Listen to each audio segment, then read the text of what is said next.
अहिले चाहिँ हामी यो जग्गालाई त के भन्नुहुन्छ भने गढी मन्दिर गढी मन्दिर क्षेत्रमा आइपुगेछौँ। यो चाहिँ इस्ट पाण्डमकै उयोमा आउँदो रहेछ। अनि हामी भर्खर हामी चाहिँ स्कुटीमा झरेर चाहिँ अनि यो चाहिँ एउटा मन्दिरको धाम पनि भन्दो रहेछ होइन। तपाईँको हेर्नुहोस् है, यो हामी यो गेटमा आइपुगेछौँ। मन्दिर चाहिँ तपाईँको यो पहरामा पर्छ रहेछ, पहरामा रहेछ। अब यहाँबाट हामी हिँड्दै देखाउँदै जाँदैछौँ तपाईँहरूलाई कस्तो रहेछ जग्गा। हेर्नुहोस् है यहाँ। अब चाहिँ हामी मन्दिरतर्फ लाग्दैछौँ है। हेर्नुहोस् है, जग्गा यति दामी जग्गा रहेछ। अब म पनि फर्स्ट टाइम आएको यो ठाउँमा चाहिँ। तपाईँको यो मन्दिर चाहिँ यहाँबाट हामी छिरेर अब गेटबाट भित्र प्रस्थान हुँदैछौँ हामी। यहाँको यस्तो रहेको छ ठाउँहरू, यो जग्गाहरू यस्तो रहेको छ। यसको वरिपरि चाहिँ एकदम घनघोर जङ्गल रहेछ है। फेरि जङ्गल रहेछ, घरहरू चाहिँ एउटा छैन तपाईँको। यहाँ चाहिँ खालि अब यो मन्दिर परिसरभित्र चाहिँ अब यस्तो चिजहरू बनिएको छ। तर तपाईँको यहाँ चाहिँ यो ठाउँमा चाहिँ हामीले जति पनि माथिबाट आयौँ हामी, आउँदाखेरि चाहिँ कहीँ पनि घरहरू चाहिँ देखेनौँ। एकदम सुनसान जग्गा, एक प्रकारको एउटा महसुस हुने हामीलाई अब यहाँनिर। त्यसले गर्दा हामी अगाडि बढ्दैछौँ, हेरौँ के हुन्छ। हामी चाहिँ अघि परबाट चाहिँ तपाईँको त्यो जङ्गलबाट चाहिँ जुन चाहिँ गेटबाट हामी छिरेको थियौँ, त्यहाँ गेटमा छिरेर हामीले यता यो रेलिङ भएर चाहिँ उकालो रकै रक बाटो भएर चाहिँ अहिले हामी यहाँ मन्दिरको छेउछाउतिर आइपुगेछौँ। यहाँ हाम्रो अहिले कस्तो लाग्यो तपाईँलाई? यत्रो उकालो आयौँ हामी, बाटोहरू कस्तो लाग्छ यहाँको? तपाईँलाई कस्तो लाग्यो? एकदम एक्सर्साइज पनि भयो, पसिना बग्छ, बिमारी मान्छे नहिँड्दा भयो। यहाँ सक्दैन नि तपाईँको, किनकि सिँढी घुमेको सिँढीहरू रहेछ। अब हेर्नुहोस् न, यो पहराहरू देख्नुभयो भने तपाईँ यहाँनिर बाँदर पनि लडिजान्छ होला, त्यस्तो खालको भिड रहेछ यहाँनिर छनु चाहिँ होइन। तर यतिसम्म गरेर चाहिँ बिचरा कति मजाले हेर्नुहोस्। पर भ्यू पोइन्ट त्यहाँबाट अहिले त्यहाँबाट नि हामी भिडियो खिचेर देखाउनेछौँ कस्तो जग्गा देख्दो रहेछ। ल हिँड्नुहोस्। अब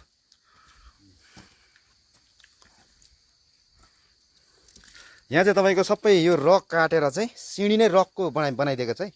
यो ढुङ्गालाई चाहिँ, यो ढुङ्गाको पहरालाई चाहिँ काटेर चाहिँ सिँढी बनाएको रहेछ।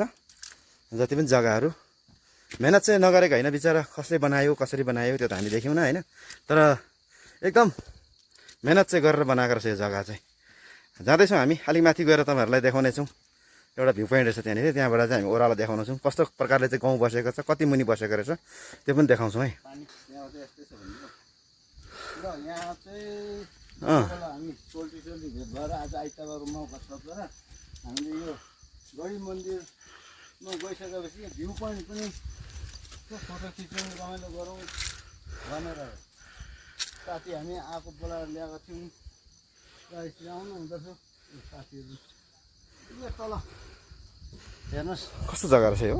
यो पाण्डम भन्छ, पाण्डाङ भुरुङ भन्छ यसलाई।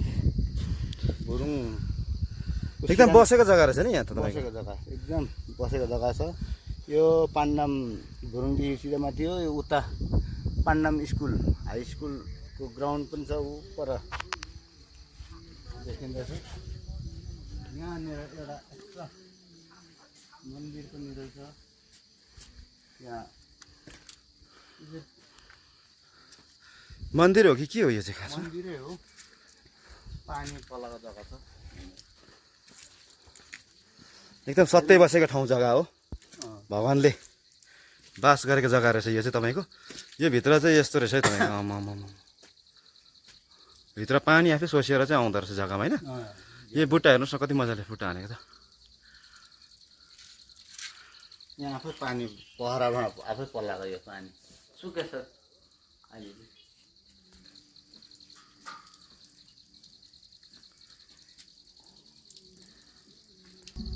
यो पहरामा चाहिँ ढुङ्गामा चाहिँ कहाँबाट आयो पानी चाहिँ? अनि आम्मा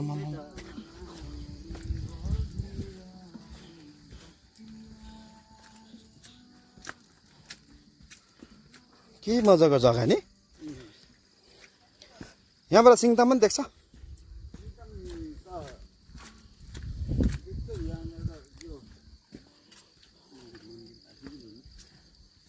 अब चाहिँ हामी मन्दिरकै छेउमा आइपुग्यौँ है।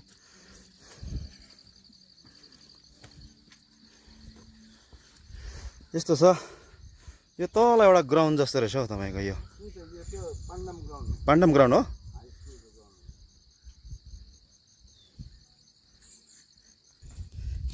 यहाँ चाहिँ तपाईँ के रहेछ चौतारा यो चाहिँ यो चौतारा यसो भ्यू पोइन्ट जस्तो हो भ्यू पोइन्ट नै हो योबाट चाहिँ गाउँ त्यही अहिकै गाउँ देखेको होइन यिनीहरू त सबै नजिकै गाउँ हो तर यहाँ त्यहाँबाट भन्दा नजारा चाहिँ यहाँबाट राम्रो नजारा हुन्छ सबै खेतीपाती नै होला हो? हजुर खेतीपाती नै गरेको होला गाउँतिर नि। खेतीपाती सबै खेतीपाती उत्तम खेती माध्यम व्यापार भन्छ नि त हौ। हजुर यसमा चाहिँ अब खेती घरमा त चालाक सिलिक भए पनि काम चाहिँ परिश्रम चाहिँ यसरी गर्नुपर्छ नि त भन्ने कुरा भन्ने कुरो यो हरियो परियो अर्ग्यानिक भन्ने खेती चाहिँ यहाँ लाउँछ नि त्यो अलिक तुम्हाले गर्दा राम्रो देखेन नि जग्गाहरू आज नि उहाँहरूले गर्दा हजुर यो चाहिँ त्यस्तै हुन्छ हौ यहाँ अब चाहिँ हामी मन्दिरतर्फ लाग्दैछौँ है मन्दिर आइपुग्यो हाम्रो आजको भ्लगमा चाहिँ हामीले मन्दिर जाने एउटा प्लान थियो त्यो चाहिँ पुरा हुँदैछ अब तपाईँहरूलाई मन्दिर कस्तो देख्दो रहेछ होइन अलिक मौसम त्यो पनि धोका दिए जस्तो छ मौसम त आज राम्रो छैन तपाईँको यो मौसम चाहिँ मौसम क्लियरिटी हुनु अझ क्लियर हुनु भने चाहिँ पानी परेको छैन र पनि तर तुवालोले गर्दाखेरि अलिकति चिन राम्रो देख्न सकिएको छैन यो मन्दिर चाहिँ कति सालमा बनिएको रहेछ हौ यो चाहिँ बनिएको चाहिँ म आजभन्दा कति 25 अहिले 2025 नि हजुर हजुर 2011-12तिर चाहिँ म आएको थिएँ तर माथि गुदाङ घाटबाट आएको थिएँ हजुर हजुर अनि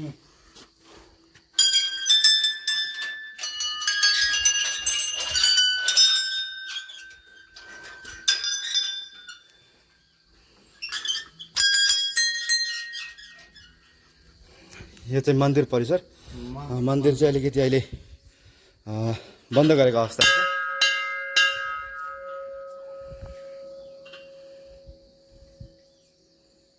ल यहाँसम्म हाम्रो यात्रा टुङ्गिन्छ तपाईँहरूलाई हामीले यो मन्दिर कस्तो थियो भन्ने कुरा देखाउन लागि चाहिँ हामीले आज यो प्लान गरेका थियौँ र यो मन्दिर चाहिँ अहिले हाम्रो यहाँ एकदम ब्लक के अरे लक भएको कारणले गर्दा चाहिँ भित्र तपाईँहरूलाई लगेर देखाउन सकिएन र हाम्रो यात्रा यहीँसम्म छ र आजको यात्रा चाहिँ टुङ्गिएको छ के भन्नुहुन्छ कि यस विषयमा अलिकति अब आज आइतबार चाहिँ खुल्ला हुन्छ भन्ने सोचेको थिएँ तर खुल्ला हुन सकेन उहाँहरू पनि एउटा आफ्नो आफ्नो व्यवसायले गर्दा आउनु सक्नु भएन होला र त्यसमा अब जति पनि हाम्रो मेरा प्यारा प्यारा अब साथीभाइ ब्लग अब भनौँ फेसबुकमा एड हुने साथीभाइहरू इष्टमित्र मेरो दिदीबहिनी दाजुभाइहरू सबैजनाले चाहिँ अब यो मन्दिर हामी भ्रमण गरेको म चाहिँ तपाईँहरूले यसो हेर्नु भएर चाहिँ यसो लाइक कमेन्ट गरिदिनुहोस् होला भन्ने म नम्र निवेदन गर्न चाहन्छु र अब यहाँबाट हाम्रो यो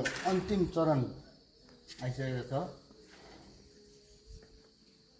यहाँ चाहिँ तपाईँको बाँदरहरू मात्रै छ रहेछ अहिले चाहिँ फेरि ए छ बाँदर पनि रहेछ है ए हो रहेछ प्रसाद खानु आएको होला हौ हुन्छ हामी हाम्रो यात्रालाई यहीँ टुङ्गाउँदै अबको आजको भ्लग चाहिँ यहीँनिर यिनै टुङ्गिन्छ है टुङ्गिन्छ धन्यवाद साथीहरू यो भिडियो हेरेर यसो लाइक सेयर गरिदिनु होला कोही पनि यो मन्दिरमा आएको छैन भने चाहिँ मन्दिर नाम एकताल फेरि भनिदिनुहोस् न लास्टमा हजुर यो मन्दिर चाहिँ तपाईँहरू पनि एकताल दर्शन गर्नुहोस् नाम के भन्नु मन्दिरको पुरा भनिदिनुहोस् न यो चाहिँ गढी मन्दिर भनिन्छ डढी मन्दिर गढी मन्दिर हस् हुन्छ धन्यवाद